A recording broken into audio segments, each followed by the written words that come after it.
안녕하세요. 콩씨 아줌마입니다. 하루의 시작과 끝을 잘 마무리들 하셨나요?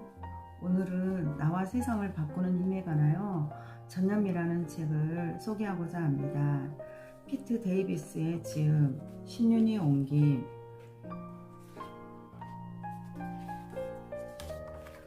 저자 피트 데이비스는 버지니아주 폴스 처치에서 여러 시민활동에 참여하면서 주로 미국 민주주의와 연대의 심화를 목표로 하는 프로젝트를 다루고 있다.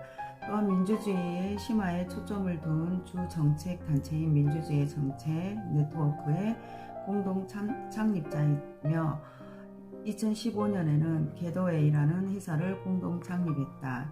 게더웨이는 복잡한 도시에서 벗어나 작은 오두막에 머물면서 디지털 기술이 없는 단순하고 고요한 휴식의 경험을 사람들에게 제공한다. 데이비스가 하버드 법학대학원 졸업식에서 했던 졸업연설 전념하게 방문하는 현재 3천만 뷰를 넘게 기록했다. 피터 데이비스 월지에 접속하면 데이비스에 대해 더 많은 정보를 확인할 수 있다. 옹기니 신유이 텍사스 주립 때 화학과를 졸업하고 직장 생활을 하다가 책과 얽히는 일을 하고 싶다는 오랜 꿈에 도전했다. 현재는 글밥 아카데미 수료 후 발음 번역, 소속 번역가로 활동 중이다. 옮긴 책으로는 단식 모방 다이어트, 시간 도둑에 당하지 않는 기술, 식탁 위의 미생물 등이 있다.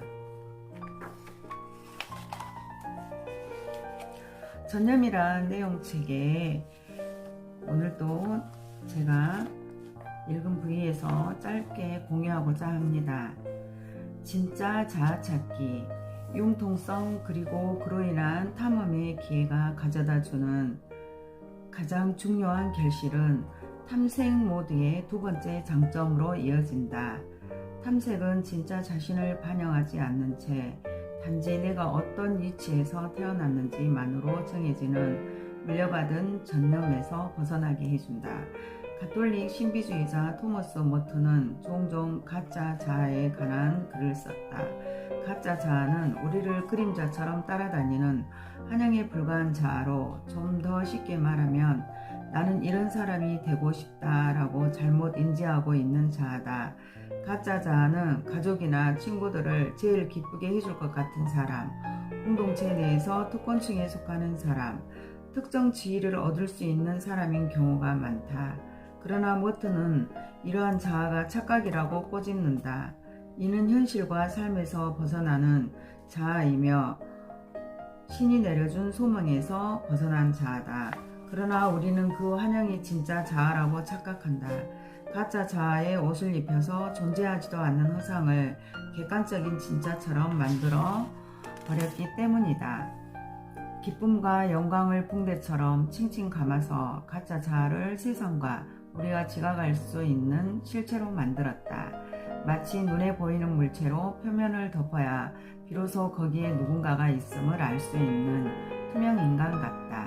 이러한 현상은 특히 10대들에게서 많이 나타난다. 자기가 강한 사람임을 보여주려고 일부러 공격적으로 행동하는 소녀, 독실한 사람으로 보이려고 바인더마다 성경 구절을 채우고 다니는 소년, 똑똑한 사람이 되고 싶어서 일상적인 대화에서도 헤겔이나 니체를 들먹이며 잘난 척하는 사람들 등이 그 예다. 가짜 자아에 옷을 입힌다고 표현한 모튼의 말이 이런 의미다. 그러나 투명 인간에게 아무리 많은 옷을 입혀도 그 속은 여전히 텅 비어 있다고 모튼은 지적한다. 제대로 된 자아가 없으면 벌거벗고 공허하고 텅 빈 자아만 남아서 내가 곧 나의 실수라고 말한다. 그러나 행복한 결말을 맞이할 방법이 있다. 진짜 자아를 찾아서 깨울 수 있으면 헛되고 파괴적인 자아가 공허함에 스스로 붕괴하기 전에 내가 먼저 가짜 자아를 버릴 수 있다. 그리고 가짜 자아를 버리는 데에는 젊은 시절의 탐색이 유용할 수 있다. 그때는 자기 스스로 가짜 자아에서 벗어날 용기와 여유가 있는 시기이기 때문이다. 대학교 1학년 때는 고등학생 때 하던 것을 그대로 이어서 하는 친구들이 많았다. 오케스트라에 있었던 친구는 오케스트라에 가입했고 수학 천재였던 친구는 수학 수업을 많이 들었다. 그러나 그게 1년을 보내고 난 뒤에 그만두는 친구들이 많이 생겼다. 이유를 물었더니 어느 날 아침 불현듯 난 이것을 진짜로 좋아하는 게 아닌 것 같아 라는 마음이 들었다고 말했다. 머튼의 비유가 옳았다. 이들이 진짜 자아라고 믿고 있었던 것은 자신이 오랫동안 속해 있었던 세계와 관련된 동아리, 티셔츠, 트로피, 아침 루틴, SNS용 정체성 등으로 치장한 가짜 자아였다. 그러다가 어느 날 문득 그 모든 허물을 벗겨봤더니 그 속은 텅 비어 있었고 혹으로 구축된 가짜 자아는 즉시 허물어졌다. 진짜 자아 찾기는 새로운 사명이 기존 사명을 밀어내는 형태를 취하기도 한다. 누군가와 사랑에 빠지면서 그 관계가 준 온전함에 내 기존 정체성이 흔들릴 때가 있다. 때로는 그것이 아예 정반대되는 것이어서 새로운 직업, 종교, 정치, 운동 등을 통해 삶의 의미를 새롭게 발견함과 동시에 기존 관계들이 피상적으로 느껴질 수도 있다. 성소수자가 자신의 성적 지향이나 성 정체성을 밝히는 소위 커밍아웃은 가짜 자아 버리기에 가장 두드러진 예다. 성 정체성은 머튼이 가짜 자아를 묘사한 것과 같은 방식으로 경험될 때가 많다. 이성애자처럼 말하고 행동하며 가짜 자아를 형성한다. 그러다가 커밍아웃을 통해 투명인간을 덮고 있던 껍질을 벗어던지고 진짜 자아를 찾는 것이다. 작가 메릴 밀러는 1971년에 커밍아웃하면서 이렇게 말했다. 지난 몇 주간 주변 공기가 얼마나 나를 숨막히게 했는지 깨달았다. 또한 배우 엘리어 페이지는 진실을 말하지 않고 숨기는 일에 지쳤다라고 말했다. 정치 분석가 스티브 코르나키는 두려움과 편집증이 사라지고 소중한 사람들에게 자신의 삶이 마침내 이해받을 수 있다는 느낌이 들었다고 했다. 해방감, 여유, 개방감, 안도, 온전함, 진짜 자아는 우리에게 이런 것들을 안겨준다. 성 정체성의 커밍아웃은 흔한 경험이 아니지만 정체성의 다른 측면에서 이와 비슷한 과정을 겪는 청년들은 아주 많다. 과거를 다시 들여다보며 어떤 부분이 진짜 나이고 어떤 부분이 그렇지 않은지 고민하고 진짜 내 모습이 아니라고 생각되는 부분을 떨쳐버리고 세상에 전하는 내 이야기를 스스로 통제한다. 토니 모리슨은 이를 다음과 같이 적절하게 표현했다. 사람은 누구나 자기만의 이야기를 끌어간다. 따라서 인간으로서의 의미를 상상하고 경험하는 것은 개인의 자유다. 자신의 이야기를 완벽하게 통제하긴 어렵겠지만 그럼에도 불구하고 창조할 수는 있다. 새로움. 탐색의 가장 단순한 장점은 새로움이다. 새로운 것을 시도할 때마다 우리의 짜릿한 흥분과 설렘을 경험한다. 오늘날의 젊은이들은 인류 역사상 그 어떤 세대보다 더 많은 새로움을 누리고 산다. 새로운 곳을 여행하고 새로운 것을 배우고 새로운 사람을 만나기가 쉬워졌다. 그리고 끊임없이 새로움을 제공하는 기계, 즉 인터넷의 발달로 이제 우리는 자유롭게 전 세계와 연결될 수 있으며 원하기만 하면 언제든지 마음껏 새로움을 누릴 수 있게 됐다. 마크 저커버그는 심지어 소셜 네트워크에도 무어의 법칙이 적용된다고 말했다. SNS에서 공유되는 콘텐츠의 양은 매해 2배씩 증가할 것이며 따라서 지금으로부터 10년 후에는 사람들이 지금보다 1000배나 많은 콘텐츠를 공유할 것이다. 2015년 저커버그는 태어난 지 얼마 안 된 딸에게 편지를 쓰면서 딸의 세대에는 지금보다 100배 더 많은 것을 경험할 수 있기를 꿈꾼다고 적었다. 100배 더 많은 것을 경험하는 삶이 마냥 긍정적일지는 고민해 볼 문제라고 생각하지만 어쨌든 여기서 핵심은 사람들이 새로움을 추구한다는 점이다. 삶에서 가능한 한 많은 새로움을 즐기겠다는 생각은 욜로라는 신조어까지 가져왔다.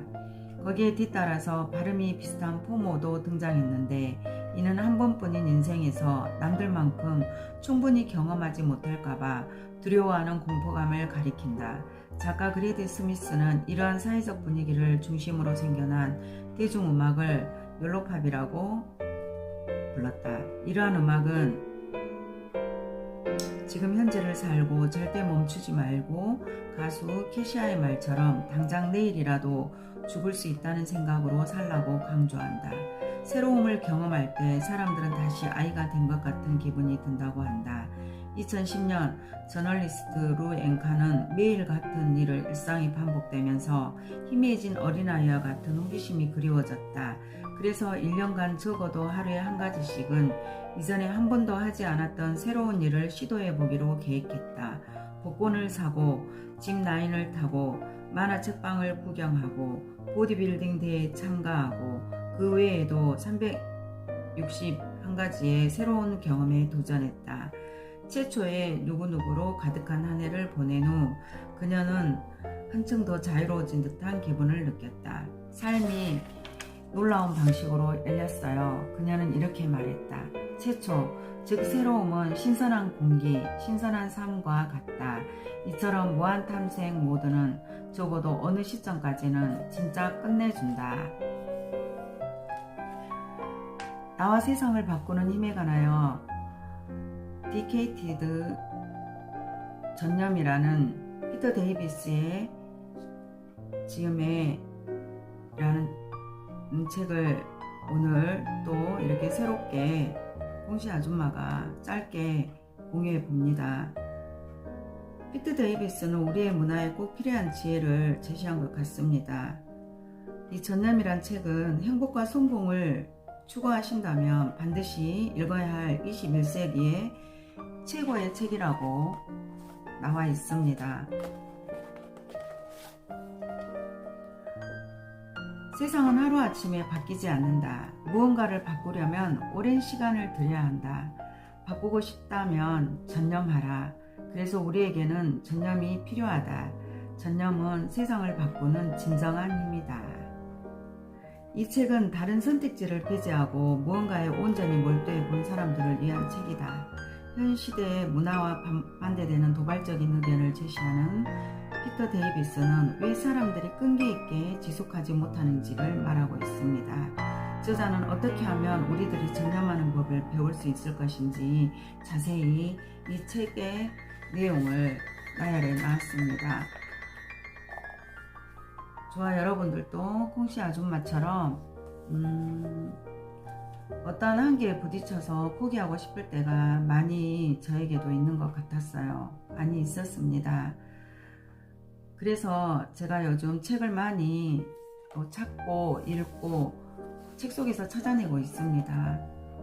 오늘 또 짧은 시간 전념이란 책을 통해서 저의 생각이 여러분들에게 다 전달되지는 못할 것입니다. 많은 사람들이 요즘은 책 속에서 지식들을 얻고 지혜를 얻고 도움들을 많이 받고 있는데 콩씨 아줌마 채널에서 여러분들도 좋은 정보들을 저처럼 얻기를 바랍니다. 이 책에 처음으로 내게 전념하기에 힘을 알려준 두 영웅이 있나봐요. 마리 클레어 거빈스와 쉘튼 데이비스에게 라는 말이 책 앞면에 적어져 있습니다. 피터 데이비스의 전념이란 책을 통해서 저와 여러분들이 세상을 바꾸는 힘을 얻었으면 좋겠습니다. 오늘도 콩씨 아줌마였습니다. 감사합니다.